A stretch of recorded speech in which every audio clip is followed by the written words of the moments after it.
going on, everybody? All right, I wanted to give you all a little update, health-wise update, I guess you'd call it. It's been a lot of stuff going on. Kind of wanted to give you all an update. My friends, family, stuff like that. Not very good at typing, so I didn't want to type all this out. I just wanted to, no, I'm really good at talking, so I heard my wife laughing in the other room. Yeah, I heard that. Anyway, I did a video, quite a while back, where they said my ejection fraction rate with my heart had went up to 45-50. Well, and to be honest, I wish I'd have left it alone. But those of you who know me know how my brain works. I can't leave stuff alone. I'm very religious, but I'm also very scientific, analytical. There's no gray areas. There's black, there's white, there's no gray. So, when they put my defibrillator in, it was 25-30, and then all of a sudden it went up 45-50. And, but being very analytical, I questioned it. So when a different cardiologist had actually read the echo, and when I went in to physically see my cardiologist, my normal cardiologist, I asked him, I said, hey, will you look at this? Make sure, just ease my mind. And yes, when I get good news, I even freak out about that.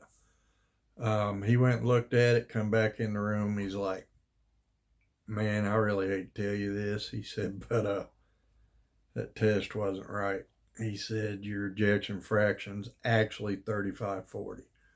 I'm like, seriously? And then, I was like, dummy, why didn't you just leave this alone? At least you would have thought, you'd had hope. But anyway, so I left.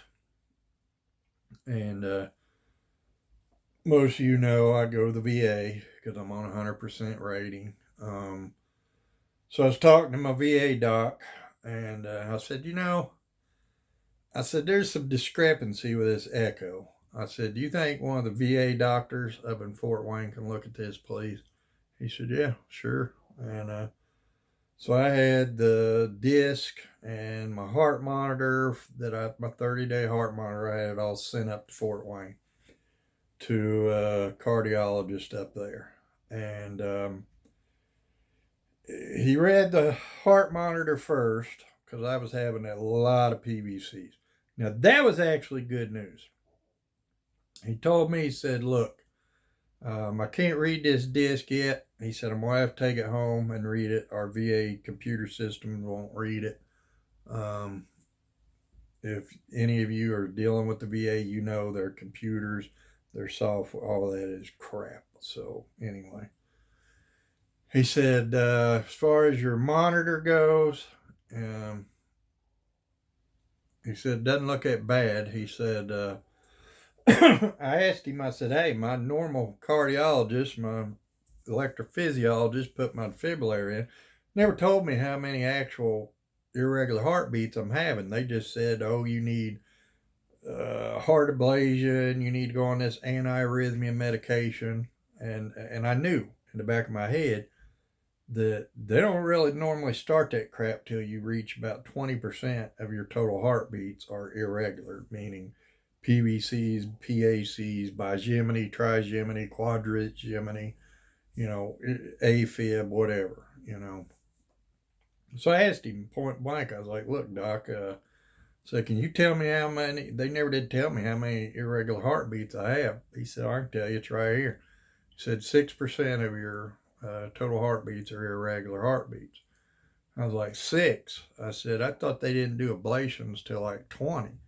He said, you're correct. He said 20 to 30% is when we look into ablation or anti-arrhythmia medications. And I was like, well, he was talking about putting me on that now. And he said, no. He said, you don't need either one of them right now. He said, your rhythms are not dangerous. He said, actually, some good news. He said from what I can see, approximately 90% of your irregular heartbeats are all coming from one area of your heart. He said, so if we ever did do a cath ablation on you, he said, we'd probably pretty much wipe out all your PVCs altogether. I was like, well, that's cool. And he said, yeah. He said, but at this time, I don't think you'd benefit from a cath ablation. So I'm like, all right, cool. So I don't have to worry about that. So he said, I'm going to take this disc home. I'll call you in a week. I'll have the scheduler set up the phone call. I'm like, all right, cool, thanks. So he calls a week later. He said, I was able to read the disc at my house. And, I'm thinking, awesome. He's going to tell me 4550.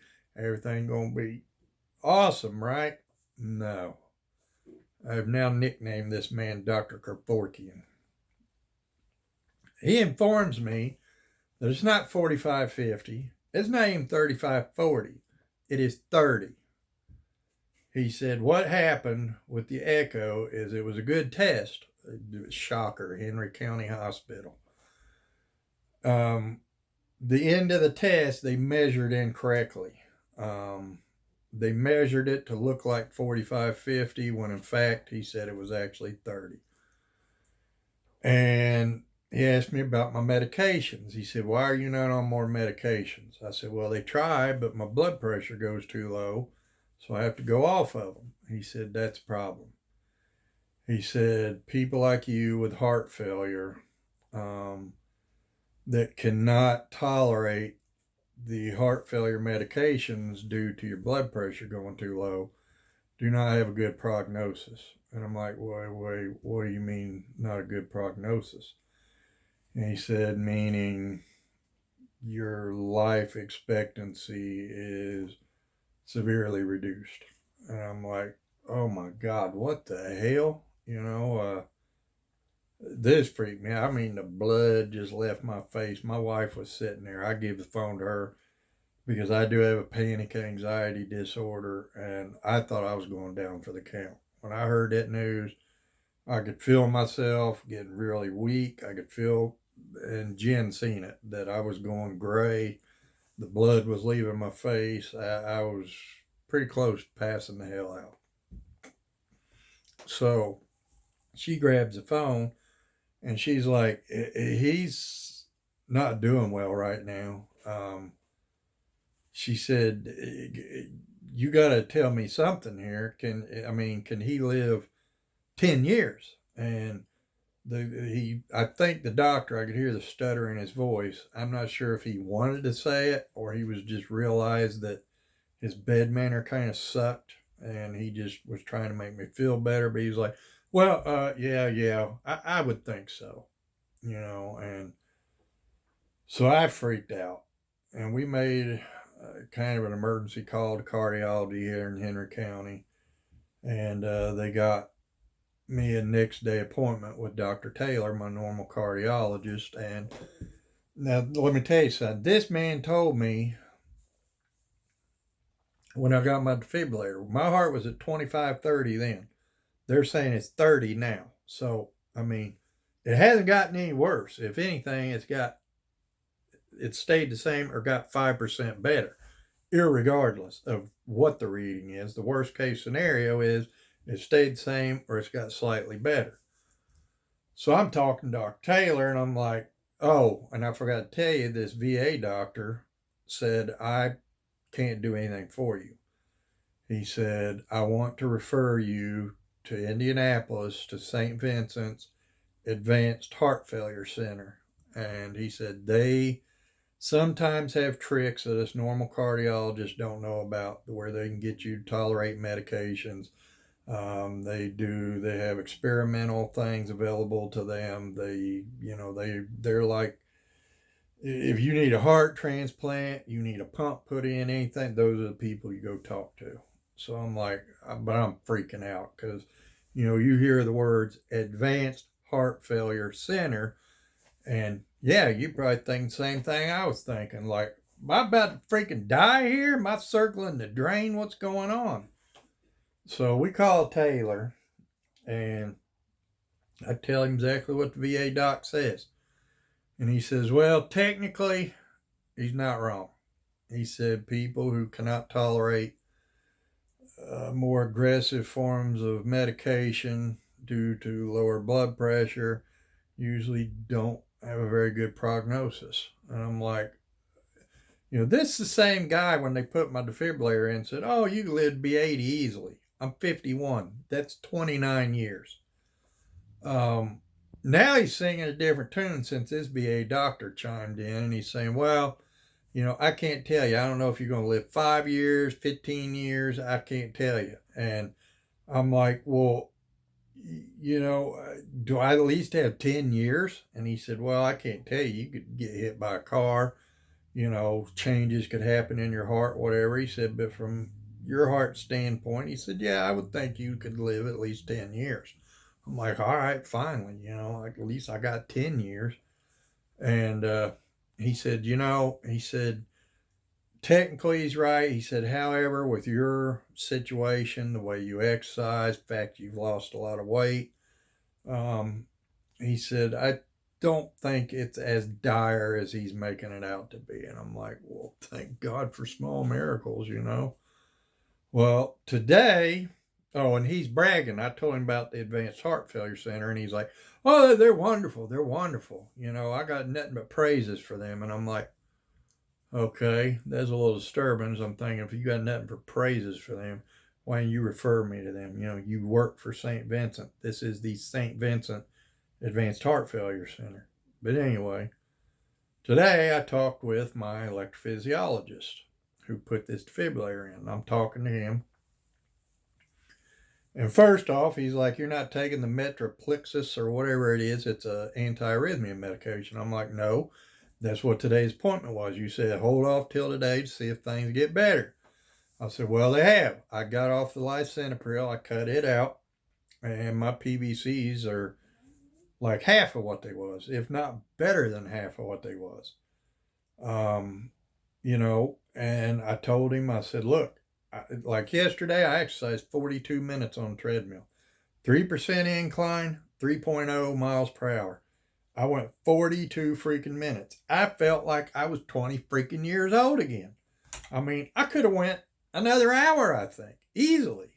And no chest pain at all, no irregular heartbeats, no shortness of breath, nothing. And, but anyway, let me go back to Taylor. I told Taylor, I said, well, here's the problem. I said, the reason I can't take your medications is because I exercise like a madman. I've lost about 40 pounds since my heart attack. No, I don't eat the best, but I try to eat a lot more fish, a lot more protein, a lot more vegetables, fruits, stuff like that. So I am making an attempt in the eating department. I said, so my blood pressure is naturally dropping because, I'm living better. I said, so here's the thing, I can't take your medications because of that. So it's kind of a double-edged sword. I said, which is better, the medication or the exercise? And he said, oh, definitely the exercise. He said, if you absolutely have to choose one, he said, don't quit the exercise. He said, choose the exercise.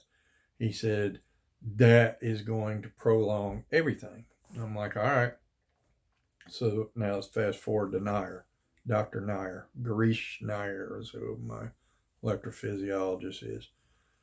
So I'm talking to him, and I tell him all this, and he's like, yeah, that's a wonderful Advanced Heart Failure Center over there. He said, and the thing is, he said, just because you go over there doesn't mean they're going to change anything right now. He said, but they, the sooner you get over there, the better. They prefer you to see you sooner than, near death. He said, because they can usually prolong things, make things, extend your life expectancy. And at this point, I'm thinking, okay, wait a damn minute. Both of you work for St. Vincent's, the Advanced Heart Fellowship, the Heart Center, all this. You're all in St. Vincent's network. My electrophysiologist and my cardiologist. Both of you work for St. Vincent's. And you're both telling me that this place is amazing. And the faster you get over there, the better. Okay. 2 years ago, my ejection fraction rate was 25/30. Why wasn't either one of these Einsteins referring me to this advanced heart failure center 2 years ago? You see where I'm going with this? If this place is so wonderful, and the sooner you get over there, the better, and they can do miraculous things, why didn't either one of you refer me to there in the last 2 years? See my dilemma? What's going on here? Why has my cardiologist and my electrophysiologist not referred me to this advanced heart failure center in the last 2 years if it's so wonderful? If it's so amazing and wonderful, and they're just the cat's meow, and the sooner you get over there the better, because they have so many options available to them. And if you need to go on a heart transplant list, or you need a pump put in, these are the people you're going to want to talk to anyway. And I'm like, why didn't y'all refer me? Why did it take a VA doctor that's not even associated with St. Vincent's to say, you need to go over here? I can't help you if you are not able to tolerate these medications. There's really not much I can do for you. I need to get you over to them. They have more tricks that they can perform. They have experimental stuff. They have trials. They are more knowledgeable about that than I am. Cool. Why hasn't my other cardiologist and my electrophysiologist, why haven't they referred me there? Considering, they actually work for the same healthcare system. Why has this not happened? Those of you that are watching this, if any of you are medical professionals, maybe you can explain it to me, because I'm kind of at a loss for words here. If it is so good over there, and the faster you get over there, the sooner the better, why have I not been referred to there until if this VA doctor hadn't brought it up? I didn't even know this place existed in Indianapolis. Nobody has said a freaking word about this place. So why is it? Now you see why I'm a little concerned. Is this place just a butcher shop that does experiments on people? And they're going to try to put some experimental trial drug on me. I'm going to be some guinea pig, which I'm going to tell you right now, that ain't happening. I'm nobody's guinea pig. I don't give a crap who you are. You're not going to put me on some experimental drug unless I'm circling the drain, and then we'll talk about it. But when I can do 42 minutes on a treadmill at a 3% incline at a 3 mile per hour speed, and not have a single ounce of chest pain or shortness of breath, you're not putting me on no experimental nothing, Jack, because I exercise more than most normal people do. And you're going to tell me I need to be on experimental drugs? I don't think so. You can stick that up your keister, Jack. It ain't happening. So what's the dealio here? I mean, does anybody out there know? I mean, is this place just what they're saying, the cat's meow? And if it is, why did my 2 cardiologists not refer me to there?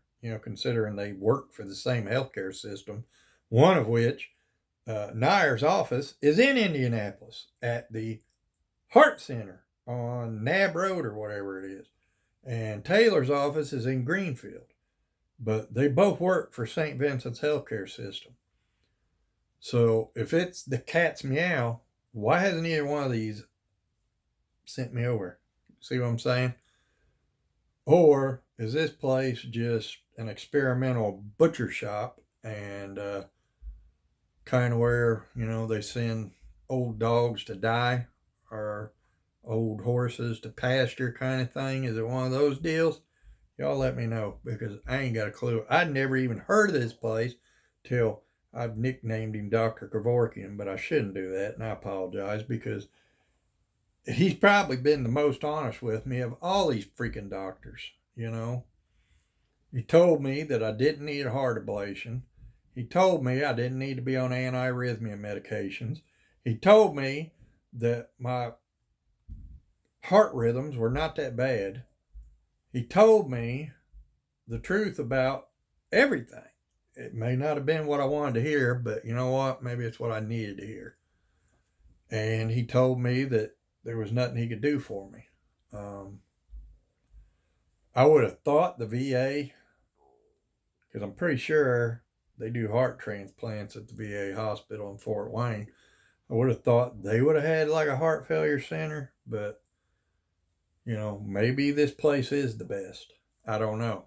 And Nair told me today, he said, just because you go over there doesn't mean they're going to do anything yet. He said, just get over there, get in the door. He said, they may tell you, don't change nothing. Stay on the medication you're on, exercise the exact same way you're doing, keep continuing to try to lose weight, do exactly as you're doing right now, and come back in 6 months, come back in a year, come back if you have any problems. He said, it may very well be that case. He said, but these are the people you want to end up at anyway. And I just, like I said, I couldn't help think, well, if these are the people I need to end up at anyway, why the crap did you two, Einstein, send me there? I don't know, man. There's a lot of wishy-washy. I'm going to tell you the problem. I think, and I've figured this out, because half the time when I go see Taylor, he can't remember what he said last time. 1 minute, it was your spiral in the drain. The next visit, oh, well, we don't need to up your meds. You're going to live to be 80, no problem. The next minute, it's, oh, well, you were back spiraling the drain. We need to get aggressive and get you on Entresto and all this other crap. I think what's going on is I think these hospital systems like Henry County, St. Vincent's, all these hospital systems, I think are treating us like cattle. They are herding us in. Those of you who was in the military remember this. Remember the old cattle trucks? You older vets like me. They'll cram you in them cattle trucks, transport you to the range or from this point to this point. That's what I think it's like. I think these like Henry County Community Health, St. Vincent's, IU Health, I think they are all so greedy that they don't care so much about the patients anymore. All they care about is this. And I think they try to shove as many people in as they can. Because nowadays I go see one of them, even over the phone, you're lucky if you get 10 minutes with these people. 10 minutes. And I guarantee you they're charging insurance for an hour, if not 45 minutes or whatever. But you don't get that amount of time with them. You're lucky if you get 10 minutes. I don't know. We'll see.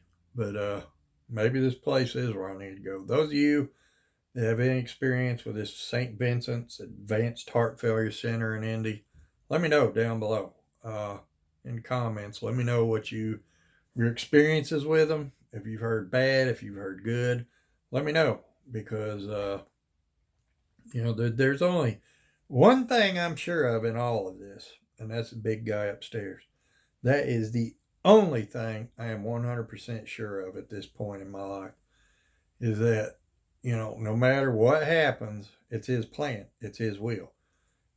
Whether I live or die, that's up to God. Whether I die tomorrow or I don't care if they tell me I only got 10 years. If he has plans for me to live 20 more years, guess what, cardiologist? I'm going to live 20 more years. I don't care how many degrees you got. You may be a smart man, an intelligent man, but you're not more intelligent than the Almighty God. So that's the only thing I am sure of. But anyway, I'm going to hop off here. Y'all let me know if you've heard any good or bad things about that. I kind of wanted to give y'all an update on it. I'm not sure I'm buying into all this, things are dire outlook, because like my wife says, she said, you are the healthiest daggum sick person I've ever seen in my life. And she's right. They won't let me jog, but I could go jog right now. And I could probably jog farther than a lot of you. Well, I got some friends that make me look bad. I mean, these dudes are doing triathlons and marathons, and I don't think I could do that anymore, but I guarantee you I could go run 2, 3, 4, possibly even 5 miles, no problem. And heart failure patients don't do that. You see what I'm saying? I can do a lot. I mean, I can do a lot. I don't, you know, I just don't feel like I have heart failure. I mean, obviously, technically, I know I do because I have so much scar tissue from that massive heart attack, and my ejection fraction rate's lower. I know that, but it's like I told Dr. Nair. He said, well, the problem is, you know, when your heart is weak and it's not pumping out the volume of blood because your blood pressure is so low, that's where it creates a problem. And I'm like, I didn't tell him, but I'm thinking, well, the only reason my blood pressure was so low is because you guys had me on all these stupid medications. I weaned myself off that stupid lisinopril, and shocker, a lot of my PVCs have stopped. I just have maybe, if it was 6% before, I would say it's maybe 1 or 2% now. And my blood pressure today was, what was it, 121/77? That's pretty good blood pressure. My heart rate was 57 or 58. I mean, and the only reason my heart rate's so low is because of the Coreg. The Coreg is designed to lower my heart rate so my heart doesn't work as hard. So if I went off the Coreg, my heart rate would be back up around 70 or 80. So the only reason my blood pressure gets lower and my heart rate gets lower is because of their stupid freaking medications. So, I mean, I don't understand what they're saying. Well, your weak heart putting out a low blood volume because of low blood pressure. And I'm like, no, I have low blood pressure because of your medications. When I quit taking them, my blood pressure goes back to freaking normal range. I'm just saying. Actually, if I quit taking the Coreg altogether, my blood pressure would probably be slightly elevated. But now that I quit lisinopril, my blood pressure has been staying around, like, the average I would say is 115/70. That's freaking great, man. I mean, people would die for that blood pressure. And my average heart rate, now it does run a little lower because of the Coreg. I take a double dose at night and half the dose during the day. And, I mean, that's the only reason it's lower. It would be probably on average low 70s, mid 70s without it. I mean, that's what I'm saying. Do I really? I mean, I'm no doctor, man. All I know is what I'm told, what I read, what I research. That's all I know. And so, those of you who are a lot more knowledgeable in this department, let me know, because my analytical side and my religious side are at battle right now. Because I'm trying my hardest to have faith in the Almighty. I'm trying to just put that in His hands, let Him have control of the situation. But this is my own worst enemy. It's battling everything. It's questioning everything. I hear one little slip up from a doctor, or I hear one little discrepancy, and I pounce like a tiger on his prey. And I've been that way my whole life. It's I'm gonna hop off here. Y'all let me know what you think about this situation. Am I just overreacting? Am I being stupid?